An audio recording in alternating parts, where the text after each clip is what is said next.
Charlie Munger, Why the First $100,000 the Hardest, and Why It Will Change Your Life. A young guy asked Charlie Munger for his best advice on wealth creation at an old Berkshire Hathaway shareholder meeting in the 1990s. The young man complained that he was having difficulty getting started and that his net worth was not growing as quickly as he would have wanted. This is when Charlie Munger said something that quickly became famous in the finance industry. The first $100,000 is the hardest, but you've got to do it. I couldn't remember his precise words, but he said something along the lines of, "I don't care what you have to do. If it means walking everywhere and not eating anything that wasn't bought with a coupon, find a way to get your hands on $100,000. After then, you may take your foot off the pedal a little." Is the first $100,000 the hardest? Yes, in both personal finance and investment, the first $100,000 account is the hardest to build, since it is generally the result of working a job and selling your time and labor for a paycheck. After all, if you are fresh out of college and making $50,000 per year, $100,000 represents 2 full years of income. In fact, more than that when taxes are included in.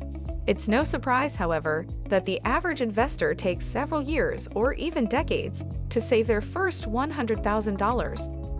Although Charlie Munger's $100,000 figure is rather arbitrary, the logic should be clear. It is simpler to grow a large quantity of money than a little amount of money. Consider the stock market's average annual growth rate over time. The S&P 500 index typically doubles in value every 7 years or so. If you invest $1,000, you may fairly anticipate your investment to be worth $2,000 in 7 years, and about $4,000 in 7 more years. If you start with $100,000, you may fairly anticipate your investment to be worth $200,000 in 7 years, and a stunning $400,000 in another 7 years. Because the same concept constantly applies, with investments doubling every 7 years or so, regardless of the original dollar amount, it's evident that having the highest starting capital available is preferable. Another way to look at it is in terms of how long it takes to earn each subsequent $100,000. Let's say it takes 15 years to accumulate $100,000. The next $100,000 should only take 7 years. The following $100,000 should take just 3.5 years, and so forth.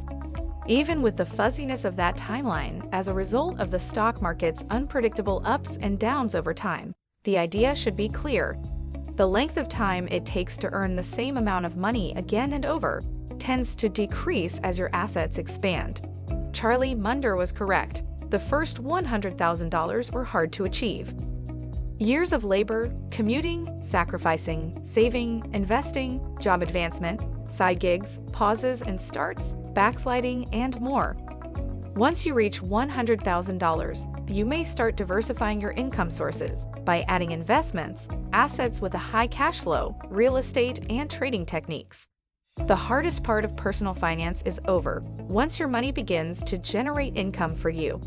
At that point, you may start taking advantage of capital gains, compound returns on capital, dividends, and cash flow from assets.